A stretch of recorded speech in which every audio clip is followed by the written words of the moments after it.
नमस्कार दोस्तों, बात करते हैं आज के मैच की। आज अफ़गानिस्तान ने कमाल कर दिया। अफ़गानिस्तान ने पाकिस्तान को 8 विकेट से हरा दिया। बताइए क्या था आज का मैच। आप समझिए अफ़गानिस्तान की इतनी अच्छी बल्लेबाजी और इतनी अच्छी गेंदबाजी। सबसे पहले तो पाकिस्तान को 282 रन पर उन्होंने रोका, उसके बाद फिर बल्लेबाजी करते हुए 8 विकेट से हरा दिया। 8 विकेट से हराने का मतलब है कि आप सोचिए किस स्तर की बल्लेबाजी अफ़गानिस्तान के बल्लेबाजों ने की। टॉप 4 बल्लेबाज सभी ने इसमें योगदान दिया। ये नहीं है कि कोई एक बल्लेबाज 150 मार दिया है और किसी ने शतक मार दिया, नहीं, सभी की मिलीजुली परफॉर्मेंस से आज अफ़गानिस्तान ने पहली बार 8वें मैच में पहली बार पाकिस्तान को हरा दिया। समझिए पाकिस्तान जो कि नेल बाइटिंग मैचेस होते थे अभी तक, कई बार जीतते जीतते हार गई अफ़गानिस्तान, लेकिन आज उन्होंने फाइनली पाकिस्तान को पहली बार वनडे में हरा दिया है। T20s में उन्होंने हराया है, अभी पिछली सीरीज़ भी हराई थी, लेकिन वनडे में हराना और पाकिस्तान को इस तरह से, पाकिस्तान क्या गति हो गई है आप इससे समझ सकते हैं। कितनी मिस्टेक्स वो कर रहे हैं अपनी गेंदबाजी में, अपनी बल्लेबाजी में। कोई तुक नहीं है, कोई ताल नहीं है। आप वर्ल्ड की ग्रेटेस्ट टीम में से एक हैं जो आज तक इंडिया को, अगर वनडे रिकॉर्ड देखा जाए तो अभी भी आप लगभग 15 मैच उनसे ज़्यादा जीते हुए हैं, लेकिन आज आपकी ऐसी हालत हो गई अफ़गानिस्तान जैसी टीम से आप हार जा रहे हैं। मैनेजमेंट, कॉन्फिडेंस और सिर्फ ओवर हाइप्ड चीज़ें। आपका काम क्या है, आप जाएं और नमाज़ पढ़ें। वहाँ नमाज़ पढ़ना ज़रूरी है, अपना खेल पे ध्यान दीजिए। नहीं, हमको नमाज़ पढ़ना ज़रूरी है, 5 बज गए हैं नमाज़ का समय हो गया है, 3 बज गए नमाज़ का समय हो गया, 1 बज गए नमाज़ का समय हो गया है। आप वहाँ खेलने जाते हैं कि नमाज़ पढ़ने जाते हैं। अफ़गानिस्तान टीम है तो नमाज़ पढ़ रही वहाँ पर, तो आपका नमाज का असर आपको तो दिख ही गया है, क्या नमाज का असर हुआ है। आपको ये समझना चाहिए कि आपको परफॉर्मेंस अच्छी देनी है। आपकी टीम जो कि इतने साल से वर्ल्ड कप में और टीम पे राज की हुई है, आप इस तरह से हारेंगे।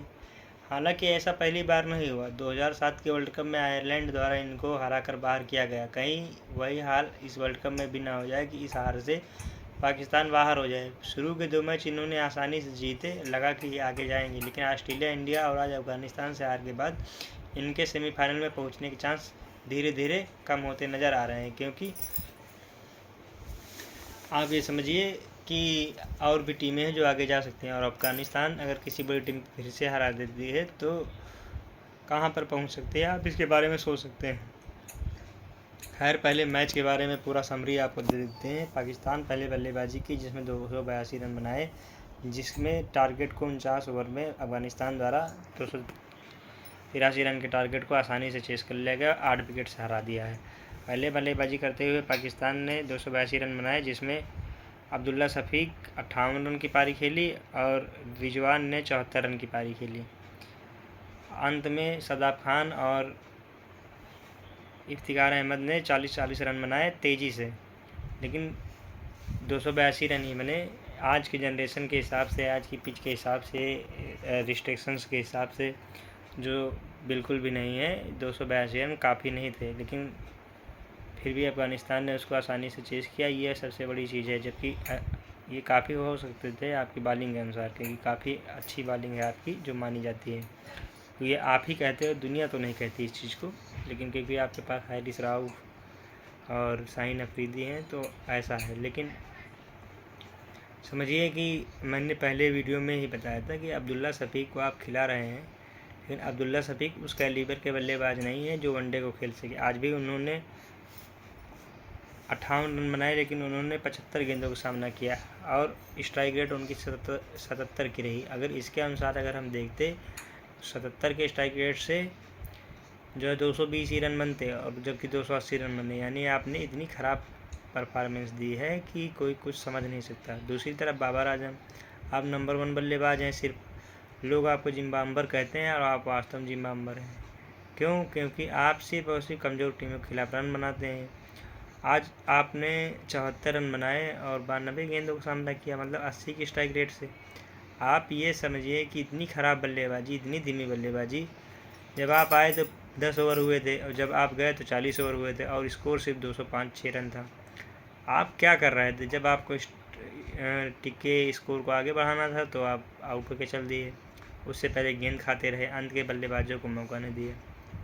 ये तो अच्छा हुआ इफ्तिकार अहमद ने आखिरी में आगे शॉट्स लगाए और 282 रन तक का टारगेट दिया। तो इफ्तिकार अहमद को हम अच्छा कहेंगे, लेकिन अब्दुल्ला शफीक और बाबर आजम को मैं आज भी गलत ठहराऊँगा। हालांकि वो रन बनाए अब्दुल्ला शफीक ने हर मैचेस में, लेकिन वो जिस हिसाब से खेलना था उस हिसाब से नहीं खेले और बाबर आजम बिल्कुल भी फॉर्म में नहीं है। ये समझना होगा कि उनको आगे तेज़ी से रन बनाने होंगे। आज की जनरेशन के हिसाब से उनको अच्छा खेलना होगा। अफ़गानिस्तान की बॉलिंग ठीक ठाक रही। नवीन उल हक ने 2 विकेट लिए और नूर अहमद, जिन्होंने आज कमाल की गेंदबाजी की और 3 विकेट अपने नाम किए। हालांकि उनके 2 मेन बॉलर मुजीबुर रहमान और राशिद खान को ज़्यादा सफलता नहीं मिली। 1 विकेट लिए मुजीबुर रहमान ने और राशिद खान को कोई सफलता नहीं मिली। लेकिन आप ये ध्यान दीजिए कि राशिद खान ने आज रन नहीं दिए, जो कि सबसे अच्छी चीज़ है। उनको लोगों ने आसानी से खेल लिया।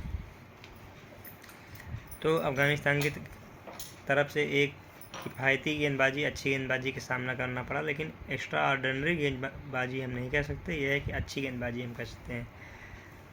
जब बल्लेबाजी करने अफ़गानिस्तान तो फिर से इनकी जोड़ी जो नजीबुल्लाह इब्राहिम जादरान और रहमानुल्लाह गुरबाज की है, इन्होंने बहुत ही अच्छी साझेदारी दी पहले विकेट के लिए और 130 रन जोड़े। 130 रन जो बने हैं, इसमें ख़ास बात ये रही कि अच्छे स्ट्राइक रेट से और कभी भी रन रेट को इन्होंने बढ़ने नहीं दिया। अगर आप 130 रन बनाते और 28-30 ओवर खेल जाते जैसे पाकिस्तान के खिलाड़ी खेलना चाहते हैं या 25 ओवर, तो आगे दबाव हो सकता था। लेकिन उन्होंने 130 रन 20 ओवर में ही बना दिए। तो ये सबसे अच्छी चीज़ रही जो अफ़गानिस्तान के आने वाले बल्लेबाजों पर प्रेशर को कम करती है। हालांकि दोनों ने 50 मारा लेकिन शतक नहीं बना पाए। गुरबाज 65 रन बनाए, 53 गेंदों का सामना किया। तो उन्होंने ये दिखाया कि कैसे बल्लेबाजी आज की जनरेशन में की जाती है। जब गुरबाज जैसा बल्लेबाज ऐसी बल्लेबाजी कर सकता है, आप सोचिए कि इस जनरेशन के हिसाब से सहवाग होते, अफरीदी होते, युवराज होते, धोनी होते अपने प्राइम में, तो क्या तबाही मचाते। आप ये समझिए। और इब्राहिम जादरान, उन्होंने अपनी, हालांकि वो धीमा खेलते हैं, लेकिन उन्होंने अपनी पारी को उसी हिसाब से लंबी खींची और 87 रन पे आउट हुए। जब ये आउट हुए तो लगा कि शायद दिक्कत में आ सकती है। मैंने पहले कहा था कि हसमुतुल्लाह शाहिदी धीमा खेलते हैं। हालांकि आज उन्होंने फिर इस हमारी बात को गलत साबित किया है, क्योंकि रन बनाए हैं। लेकिन शुरुआत में वो धीमा खेल रहे थे, बाद में उन्होंने फ्लो में आए और रन बनाए। ये प्रेशर रनों का कम था इस वजह से। लेकिन आपको ये समझना होगा कि हसमुतुल्लाह शाहिदी को इसी तरह से लगातार आगे खेलना होगा। रहमत साहब भी धीमे खेलते हैं, लेकिन आज उन्होंने अच्छी पारी खेली और 77 रन बनाए। पाकिस्तान की तरफ से किसी भी गेंदबाज ने वैसी परफॉर्मेंस नहीं दी जिसके लिए वो जाने जाते हैं। शाहीन अफरीदी बिल्कुल भी फीके साबित हुए, न शुरुआत के ओवर में न आखिरी ओवर में। दूसरी तरफ हैरिस राउफ, उनका सिर्फ हुआ है, कोई मतलब नहीं है उनकी गेंदबाजी का। मैंने पहले ही कहा था कि उनको ध्यान देना होगा अपनी लेंथ में, लाइन में, और साथ में कम से कम यार्कर मारना सीखना होगा। मैंने अपने पहले वीडियोज़ में इसको बता दिया है। आप सिर्फ और सिर्फ लेंथ बॉल से मैच नहीं जीत सकते। आपको यार्कर मारना आना चाहिए। पूरे मैच में कहीं पर भी यार्कर प्रयोग ही नहीं की गई। मैच हार रहे हो, किसी भी तरह से यार्कर नहीं प्रयोग की गई, तो आप इस बात को समझना होगा। मैंने पहले कहा था कि इनकी तरफ हसन अली बेस्ट बॉलर है फास्ट बॉलिंग में। इसमें आखिरकार आज भी वो सिद्ध हुआ। उन्होंने सिर्फ 44 रन दिए और एक बल्लेबाज को भी आउट किया।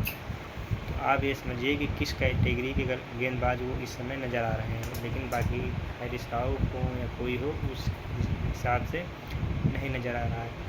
पाकिस्तान को अपनी गलतियों से सीखना होगा आगे बढ़ने के लिए, और साथ में ये सोचना होगा कि कम से कम अपने स्ट्राइक रेट को बढ़ाएं। आप इमाम उल हक को हटाकर फ़खर जमान को खिलाइए, क्योंकि एक बल्लेबाज जो आपको 100 से ज़्यादा के स्ट्राइक रेट खेल के दे सकता है, लंबे लंबे छक्के मार सकता है, उसको आप मौका ही नहीं दे रहे हो, खाली इस वजह से कि आप जो है कुछ मैचों में फ्लॉप हो गया। तो ये बिल्कुल ही गलत बात है, आप उनको मौका दीजिए और आगे बढ़ने के लिए प्रोत्साहित करिए कि हाँ भाई आइए, मैनेजमेंट आपके साथ है। टीम में चेंजेस आप करिए ऐसे जैसे आपको फ़ायदा मिले।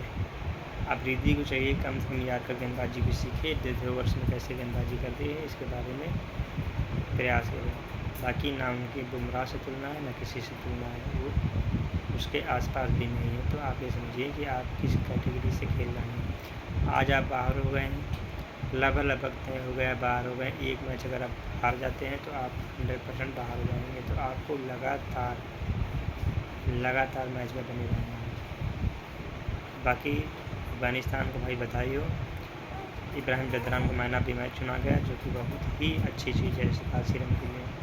बाकी आगे बढ़ें, टीम आगे बढ़े। अफ़गानिस्तान की यही हमारी ख्वाहिश है, पाकिस्तान आगे बढ़े इसकी ख्वाहिश मेरी नहीं है। फिलहाल अफ़गानिस्तान को जीत के बधाई हो। आप सभी मेरे चैनल को शेयर करें, सब्सक्राइब करें और लाइक करें। अभी प्रॉपर समय नहीं मिल पा रहा है तो उस हिसाब से है, बाकी ज़रूरत के अनुसार एडिटिंग और हर चीज़ की जाएगी। मेरी अफ़गानिस्तान की टीम को भी ये राय है कि राशिद खान अपनी परफॉर्मेंस बॉलिंग में सुधारे, जो कि मैं पहले कह चुका हूँ। उसके सिवा अगर आज शाहिदी ने अच्छी बल्लेबाजी की, इसी तरह की बल्लेबाजी वो करे स्ट्राइक रेट के साथ। बाकी अफ़गानिस्तान की टीम में कमी नहीं है। अगर कमी कहीं नज़र आती है तो किसी खिलाड़ी को हटाकर आप नजीबुल्लाह जादरान को प्रॉपर मौका दें, अगर पहले मौका दे पाएँ तो ये बहुत ही अच्छा होगा उनकी टीम के लिए। उनको प्रॉपर मौका दें 3 नंबर या 4 नंबर पर, बस मेरी एक ख्वाहिश है। जय हिंद, जय भारत।